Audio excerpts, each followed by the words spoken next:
Donc, salut, j'espère que tu vas bien. Aujourd'hui, la vidéo, on aborde deux sujets.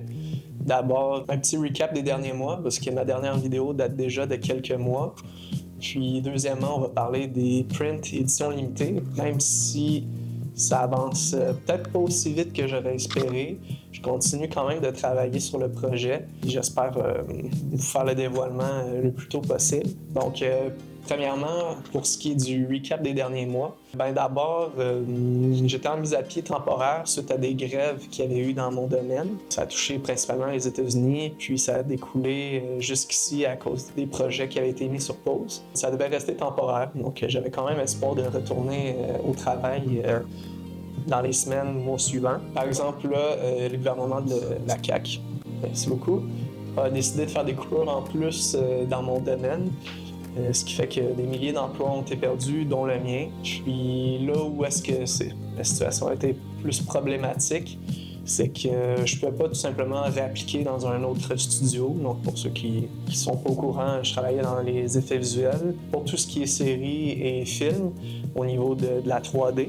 Et donc c'était pas possible pour moi de tout simplement réappliquer ailleurs. Il y avait plus de postes disponibles, seulement des coupures qui se faisaient un peu partout. Et donc, sachant pas trop combien de temps la situation allait durer ou si le gouvernement allait changer d'idée, j'ai dû me résigner à trouver un plan B en attendant de faire le lancement. Donc, je me suis tourné vers le développement d'applications web. J'ai dû changer aussi d'imprimeur. Le premier était malheureusement décevant. Au niveau des couleurs, la qualité du papier, il y avait aussi des défauts dans l'impression. Il n'y avait pas beaucoup d'options. Étant donné que c'est des impressions haut de gamme ou à édition limitée, je voulais avoir quelque chose qui reflétait ça un peu. Bref, toutes ces raisons-là m'ont amené à changer d'imprimeur. Qui est un peu plus dispendieux, mais la qualité est vraiment au rendez-vous. Donc, j'ai hâte de vous montrer le résultat.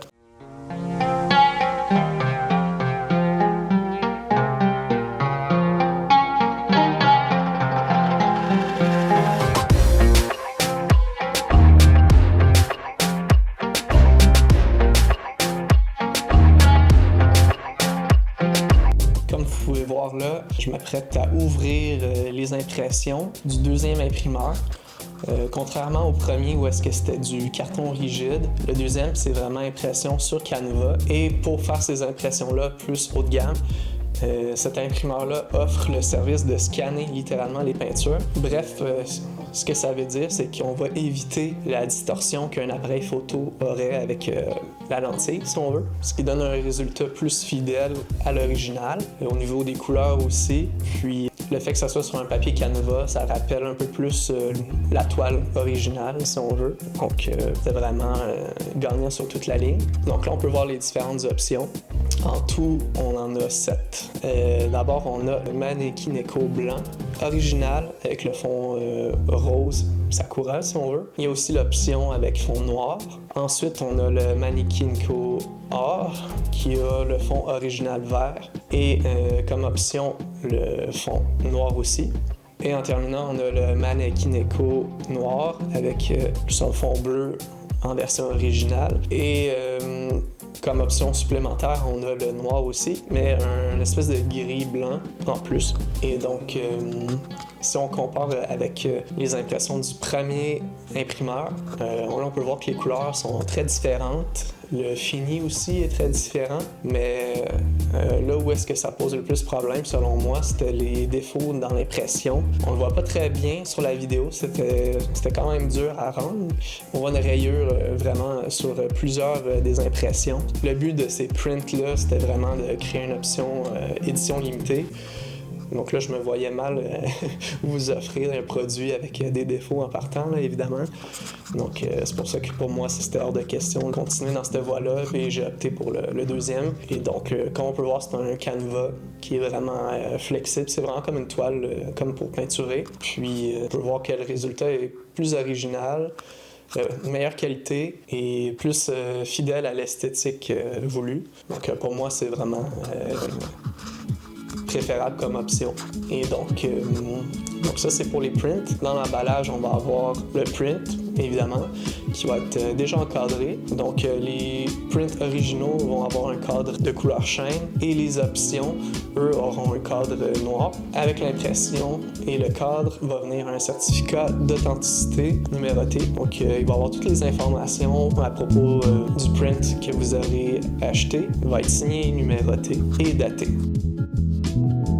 Bref, ce qui s'en vient prochainement, donc je l'ai dit un peu plus tôt, mon but, ça serait vraiment de faire le lancement au printemps.